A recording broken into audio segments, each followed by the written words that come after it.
जरा सोचिए एक ऐसे बिजनेस आइडिया के बारे में जो सुनने में तो एकदम अजीब लगे, लेकिन है बड़ा जीनियस। आज हम हरिशंकर परसाई के एक ऐसे ही कमाल के व्यंग्य की परतों को खोलेंगे। ये बस एक कहानी नहीं है, बल्कि समाज पर एक बहुत तीखा और कह सकते हैं एक मजेदार कटाक्ष है। और इसे पेश कैसे किया गया है, एक बिल्कुल अनोखे बिजनेस प्रपोजल की तरह। तो परसाई कहानी शुरू करते हैं एक बहुत बड़ी बिजनेस प्रॉब्लम से। दिक्कत यह है कि भारत ने ना अमेरिका को आध्यात्मिकता बेच बेचकर पूरा मार्केट भर दिया है। अब बड़ा सवाल यह है कि भाई उन्हें अब ऐसा क्या नया बेचें, कुछ ऐसा जो पहले कभी किसी ने ना बेचा हो। अरे भारत ने अमेरिका को क्या कुछ नहीं दिया, काम शास्त्र भेज दिए, योगी संत साधु सब भेज दिए। अरे यहां तक कि गांजा चरस भी एक्सपोर्ट हो गया। वो हरे कृष्ण हरे राम वाला दौर था ना, वो भी अब पुराना पड़ चुका है। तो परसाई के हिसाब से अमेरिका इन सब चीजों से एकदम बोर हो चुका है। अब उसे चाहिए कुछ थ्रिलिंग, कुछ एकदम नया। तो इस कमाल के बिजनेस प्रपोजल का पहला स्टेप क्या है?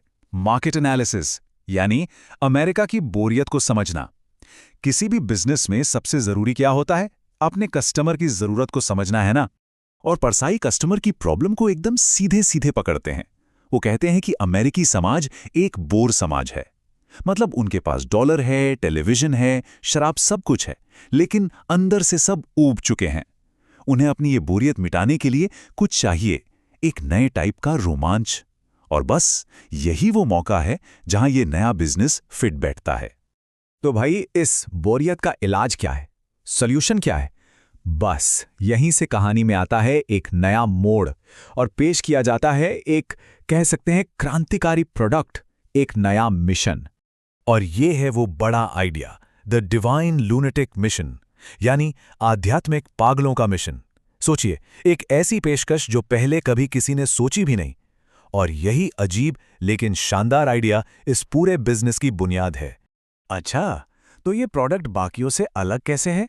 इसकी यूएसपी क्या है? परसाई का तर्क बड़ा मजेदार है। वो कहते हैं कि दुनिया के बाकी पागल तो बस शुद्ध पगले होते हैं, लेकिन भारत के पागलों में एक खास बात है, वो आध्यात्मिक होते हैं। और यही वो यूनिक क्वालिटी है जो इस मिशन को अमेरिकी मार्केट में हिट कर देगी। लेकिन देखिए, सिर्फ एक शानदार आइडिया होने से तो काम नहीं चलता, है ना? इसे एक प्रॉफिटेबल बिजनेस में बदलना भी तो पड़ेगा। तो चलिए अब इस पागलपन के बिजनेस प्लान को जरा समझते हैं। इस मिशन की जो भर्ती प्रक्रिया है ना, वो अपने आप में ही एक व्यंग्य है। देखिए, यहां असली पागलों की जरूरत नहीं है, नहीं, बल्कि ऐसे लोगों की जरूरत है जो पागल होने की जबरदस्त एक्टिंग कर सकें। लेखक मजाक में ये भी कहते हैं कि उनकी नजर कुछ प्रोफेसरों पर है जो शायद इस रोल के लिए एकदम परफेक्ट रहेंगे। और ये बात क्या दिखाती है कि इस तरह के आध्यात्मिक बिजनेस का मॉडल तो पहले से ही मौजूद है। लेखक एक बड़ा ही मजेदार किस्सा सुनाते हैं। एक गुरु हैं जो अपनी उम्र बताते हैं 1000 साल। तो एक अमेरिकी उनके चेले से पूछता है कि क्या ये सच है? तो चेला क्या जवाब देता है? कहता है, मुझे पक्का तो नहीं पता, मैं तो गुरुजी के साथ सिर्फ 500 साल से हूं। कमाल है। तो चलिए अब बारी है प्रोडक्ट लॉन्च की। देखते हैं न्यूयॉर्क में इस मिशन का ग्रैंड वेलकम कैसे होता है और ये काम कैसे करता है। मार्केट में हाइप बनाने के लिए, मतलब माहौल बनाने के लिए, प्रोपेगेंडा का इस्तेमाल होता है।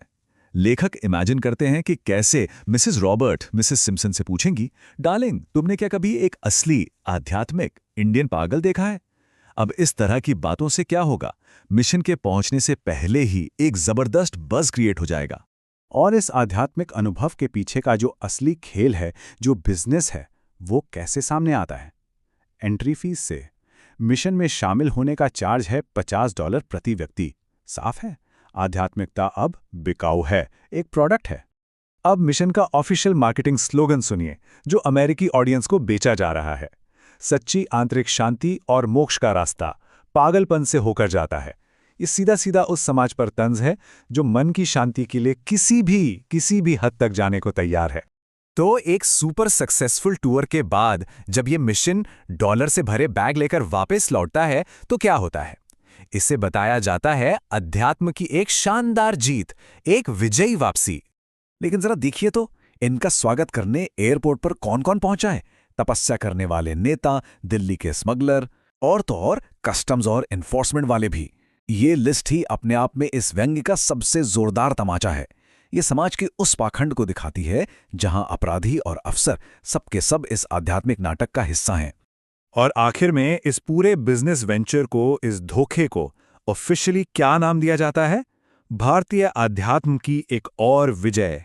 यही तो विडंबना की आखिरी परत है, जहां एक बिजनेस फ्रॉड को एक कल्चरल विक्ट्री की तरह पेश किया जाता है। परसाई का ये व्यंग आज भी एक बहुत बड़ा सवाल खड़ा करता है। आज के इस दौर में जहां इंस्टाग्राम गुरु और वेलनेस ऐप्स की भरमार है, वहां आध्यात्मिकता आखिर कहां खत्म होती है और व्यंग कहां से शुरू होता है? शायद इसका जवाब ढूंढना तब भी उतना ही मुश्किल था जितना आज है।